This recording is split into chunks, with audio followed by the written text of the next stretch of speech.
Hi, welcome back to my channel. I am so glad that you decided to join me for this tutorial here today. We're going to start with the granny square. All the things that you need, I have it laid out here, but I'm going to go through each thing. So you're going to want a DK weight yarn. So I am using the, it's called the Ice Cream Big Scoop. Let me zoom down a little bit for you. It's called the Ice Cream Big Scoop by Lion Brand Yarn. Okay, and this is a DK weight, so you can get the Big Scoop. So this skein of yarn is 10 ounces or 284 grams. I had a glare on that. Let me get down even a little bit closer so you can see that. So it's 10 ounces or 284 grams. And it's 1,117 yards, so one scoop should make a good sized baby blanket, or 1,022 meters. It is a 100% acrylic yarn. It is a lightweight 3 or DK weight yarn. That's a double knit. And it is recommending a 3.75 needle or a 5 millimeter, and that's in millimeters, 3.75 millimeter needle, or a H8 or 5 millimeter hook, crochet hook. And for this particular project though, I have gone with a smaller hook. This particular colorway that I'm using, and you may have seen some pictures on my Instagram. If you're not following me on Instagram yet, then go ahead and follow me. My information should be on the screen now. But this particular colorway is Parfait. I've made a few pictures. I've been working on the off and on this particular blanket for a while, so I'm finally putting the finishing touches on it, and I wanted to make sure I shared with you how everything goes together. And okay, that is it. Lion Brand no longer puts patterns inside their labels. You can go to their website to get the pattern. But this looks like this particular pattern just looks like it's a large granny square. Just keep on going with the granny square. All right, so let's go ahead and take a look at what else you need besides the yarn. Oh, the other yarn, okay, so I am going to put a border of white on these. And the yarn that I got for the white is called Baby Soft. It is also by Lion Brand. It is also a DK weight. I made sure I got a DK weight. This one is 60% acrylic and 60% nylon. This particular ball is a 5-ounce ball. It is 140 grams, 459 yards, or 420 meters. This should be plenty to border my squares, and then also sew them together, because I am going to sew these together, and then also do a border around the outside of the square. It also recommends a 4 millimeter needle or 4 millimeter hook to use this. It is also a lightweight or 3 yarn or DK yarn, and it is machine washable and dryable. And I did want to check and see the Big Scoop is also machine washable and dryable. Okay, and the Big Scoop is, I believe it's 100% acrylic. I'm just going to check real quick. Yeah, the Big Scoop is 100% acrylic. You will also need for this particular project, you'll need a 3.5 millimeter hook. So why did it go with the smaller hook than is recommended? Because it's a baby blanket, and I want to make these holes in the granny square as small as possible. Okay. You'll also need a wool needle to make sure that you can weave in your threads, and this is my favorite wool needle. I do have this linked down below, as well as the link to this hook, my favorite hooks. This is the Clover hooks. I have the link to this individual hook, as well as the link to the set down below. And you will also need a pair of scissors. Any pair of scissors will do, but if you like these, I do have them linked down below. Alright, so let me go ahead and get started on this. So you want to make a slip knot. Let me zoom in a little bit on this so you can really see. So, slip knot.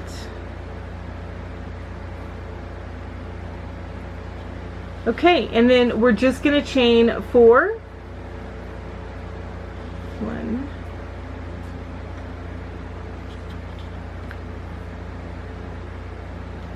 2, 3, 4. And you're going to go back into this first loop, and of course, you know, I'm on the yellow, which is a little bit harder to see against the white background, but you're going to go back into this first loop and do a slip stitch, and then you are going to chain 3. 1, 2, 3. I try to take my tail, because and this is a problem with left-handers. Your tail is usually behind you, so I try and pull it ahead of you.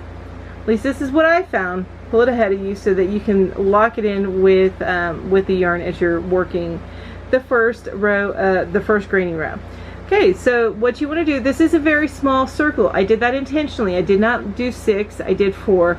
I wanted a small circle because, again, the less holy it is, then the more the more I feel secure giving it to a baby.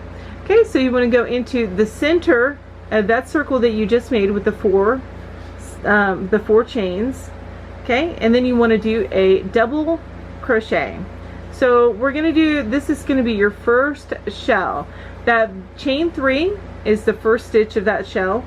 You're going to do 2 double crochets after that chain 3. Okay, then you will chain 2, right, yarn over, and then go back into the center and do 3. So you're going to do shells, so you're going to do 3 double crochet. And why did I chain 2 there? That is to make the corner of your granny square. So the corner of your granny square is always going to be 2 chains. That's your corner, right? So so I finished with that shell, so I'm going to chain 2 again and do another 3 double crochet. 1, 2,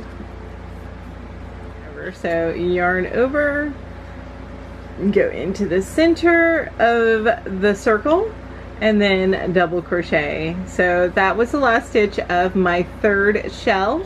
I'm going to chain 2 and do 1 more shell. So yarn over, and we're going to double crochet 3 times into the center of the circle that we made, the chain circle. All right, so I did 1,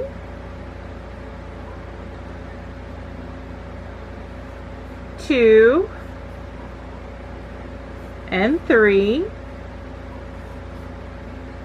and then we're going to chain 2, and then we're going to go into the top of the chain 3 that you did, top of there, and we're going to slip stitch to join, right? I like to turn my work on granny squares, so I'm going to go ahead, turn my work, slip stitch into that chain space.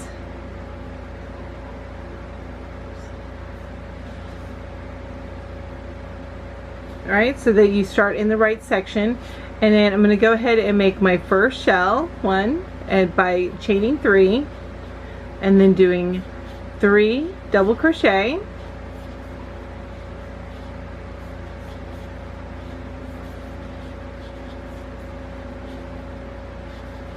right? So that's my first shell, and then I'm going to chain 2. Right, and then we're going to go and back into the same chain 2 space, and I did not yarn over on that one. Why am I forgetting that? Okay, and do another shell, so it's 3 double crochet. Now to jump over to the next chain 2 space, we are going to do a single chain. Now that's going to create another little space here, and but it's not going to create a corner. So the 2 chains creates a corner, 1 chain it creates a space. So we're going to go ahead and just chain 1, then yarn over and start into the chain 2 space to make another corner. Okay, so we're going to make a shell, and that's 3, so we're in our 2nd double crochet,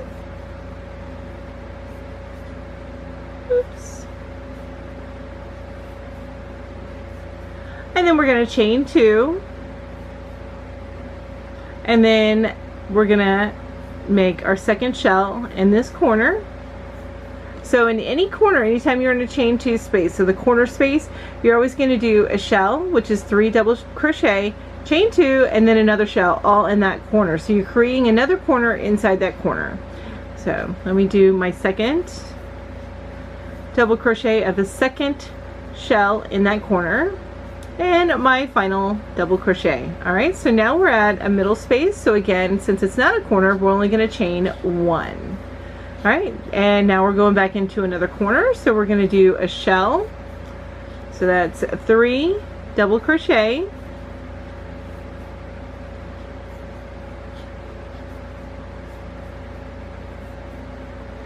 chain 2,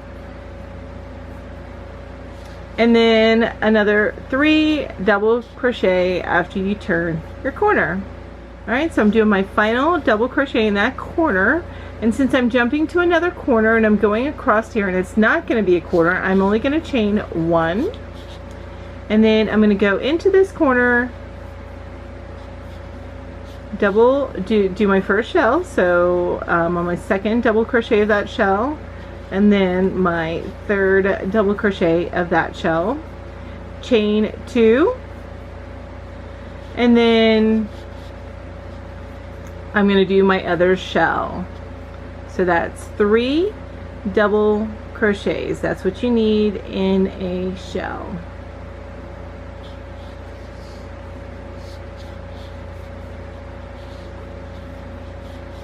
All right, and for us to jump over and get to this, with the chain 3 that we started with, we just need to do 1 chain because it's in the middle and we don't want to make a corner out of it.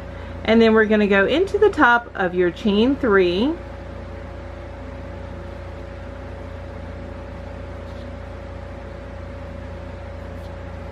and slip stitch.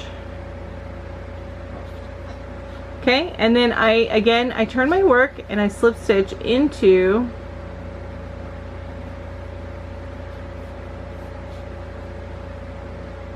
my space, my chain space.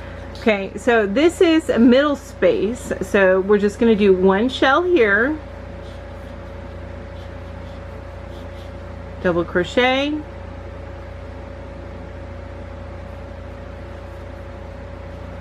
and another double crochet, and then we're going to chain 1 because we're just jumping to the corner and this is not a corner, and we're gonna make a corner. So I'm gonna go ahead and let you finish out this granny square row, and then I'm gonna meet up with you at the end.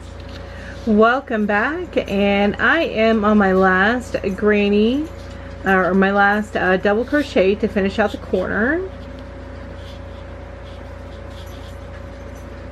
So do that, and then I'm gonna chain 1. And I'm going to go into the top of the chain stitch that I started with and slip stitch. Okay, so I'm just going to show you here on this, on this square. So okay, so you do 2 chains in the corner, and then on these spaces here you do 1 chain.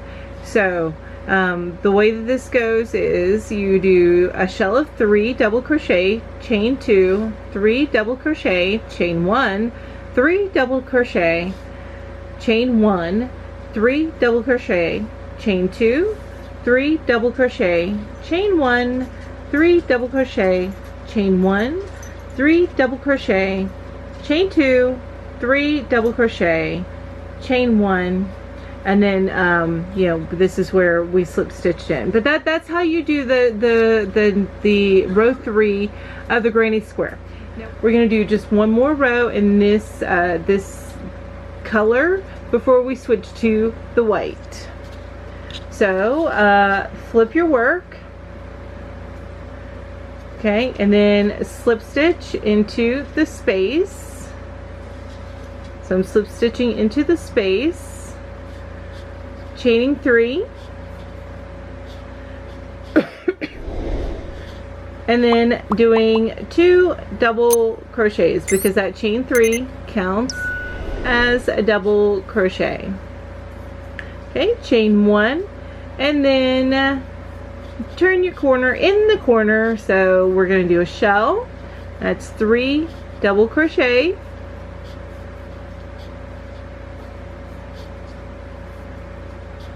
chain 2. Oh, that one a little bit. Lost my yarn. Chain 2. That's one problem I have with the smaller hooks, is I tend to lose my yarn, and I have to kind of get everything situated again. Anyway, chain 2, yarn over, do another 3 double crochet. And if you don't know how to do the double crochet, then I would suggest going to check out my video. I will link that up above so that you can learn the double crochet stitch. Alright, so that's the rest of that shell. We're going to chain 1, and then we're going to do another shell, or 3 double crochet into this chain 1 space here.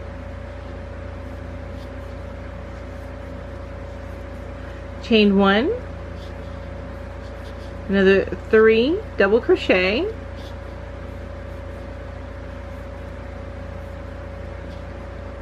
okay, so that's another shell done. And then chain 1, and we're gonna go into the corner, which means a shell, that's 3 double crochet, and then chain 2, turn the corner, and then another shell, and chain 1, and so on. So I'm going to go ahead and let you finish. This row on your own. Just remember, this is the last row of color, and I will meet back up with you at the end. Okay, I am to the end of my 4th and final row of the color before I start on the white. So I'm here, I just did my chain 1, and I am just joining into the top of that, chain 3, and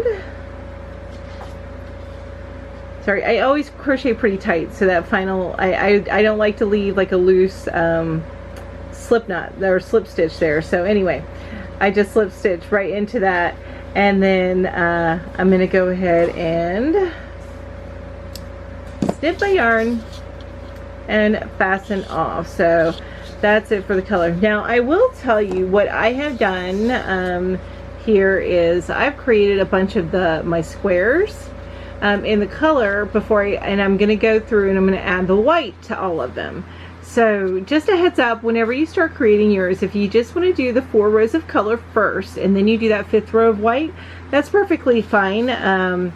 In fact, in one of my yarn hooker tips from Kate, when she was talking about her hacks, is to do an assembly line. So you do all of one color first, and then you do and then you go to the next color. So and that's the way that I have done it on this one. So feel free to do that, but I am going to go ahead and show you how to join the white, and then we're going to make our full square. Okay, so this end right here, you'll want to you'll want to feed it through a few more times, I think, in the bottom. I did go over it, and honestly, it could probably snip this off and be okay. But personally, I like to really make sure it's secure. So I take this end and I weave it through a few of the loops a couple more times. So I'm going to take the end of the white, and I'm just going to do another slip stitch and pull up on that.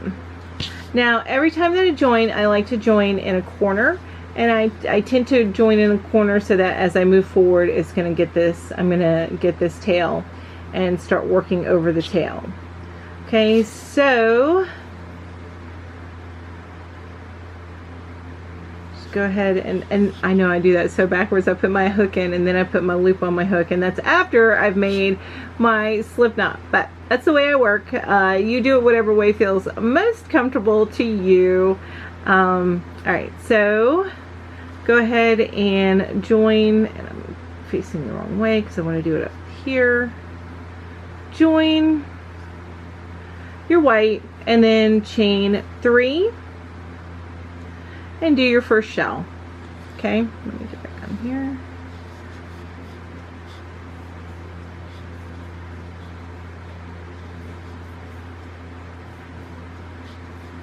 Chain 2, and your next shell, which is 3 double crochet, 2, 3. You want to chain 1 and go into your next space and do another shell. So it's 3 double crochet,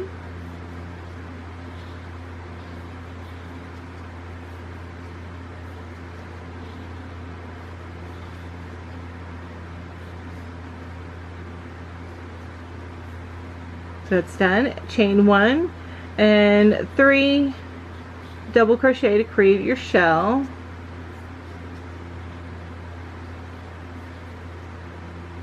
Two,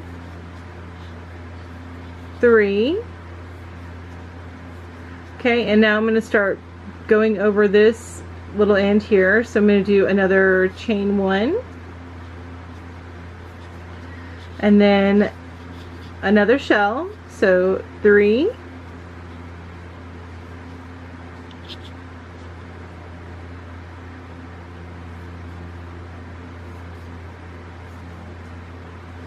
and what I like to do on these ends is I go over them. Okay, so that's the end of that shell, chain 1, and now I'm in the corner. So I continue to go over them until I get to the corner. Now when I get to the corner and I move on to the next one, I stop going over this because I want to feed it back the other direction, just to make sure that it absolutely is secure. With all these little granny squares, you really just want to make sure everything's secure, I think. That's just my opinion. Some people continue to go over them all the way along, and that works for them. So let's go ahead and make this corner. So we're going to do our shell. That's 3 double crochet.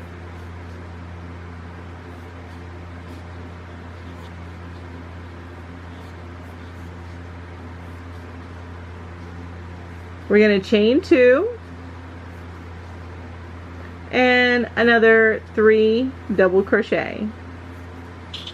Second shell. I want to go over that. Second shell in the corner, creating my corner for the 5th row. Alright, so that's the last double crochet in that shell. And then I'm going to chain 1, and then like I said, I'm going to leave this alone because I want to feed it back through. And then I'm going to do another shell here. And then you just repeat like you did the other rows, except for now you're doing it with white instead of a color palette, the color. And, oh, I got another little knot I got to work out before I feed that through. Looks like, there we go. So go ahead and continue on, and I will meet up with you at the end to join our final row on this square. Okay, so I'm at the, you know what, this square ended up looking a little bit like a candy corn, doesn't it? But anyway, I'm at the end of this. I just need to do one more. Actually, I finished my double crochet in the shell, so I just need to chain 1. And then I'm going to join it in the chain 3 of my, when I joined. So slip stitch right in there, and then I'm gonna fasten off. Okay, so that is the finished square in this particular color. Of course, this one also has some blues and some pinks in it. So I'll have those in my blanket. Right, okay, we're back, and I finished up with my last square. So you may be wondering, how many squares am I using for my project? I am doing a 7 by 8 square blanket. So that's 56 total squares that I'm using for my project. You can use however many squares is best for the project that you're making. If I had not, I originally I'm using the center part is this this colorway in the, what is it called? The Big Scoop. Yeah, the ice cream Big Scoop yarn. So, and it's the Parfait colorway. So originally when I bought this, I bought it for Easter gifts, and I made little tiny baskets out of it. So I am making this blanket out of the remainder, what I have left of this. And I saved just a little bit. I probably could have gotten a couple more squares out of this, but I wanted to save this in hopes that I can make one row of border in this color when I do the total border. So we'll see how things go. But my blanket, if you like the way my blanket looks, is 7 by 8. So that's 56 total squares. And each square has a total of, I think it was 5 rows. 1, 2, 3, nope, 4. It's a total of 5 rows. 4 rows in the color and then 1 row in the white. I would suggest, and you'll see why I suggest this here in a little bit when we start sewing stuff together, because I started and I didn't do this. I would suggest as you go along in each square to go ahead and weave in your ends. That way it's less daunting of a task once you have all the squares together. So that would be my recommendation, and the reason why I recommend it is because I did not do that, and you will see that here shortly when I start showing you the border. So go ahead and finish up your 56 squares or more or less, whatever works best for you, and I will meet you back here to join the squares.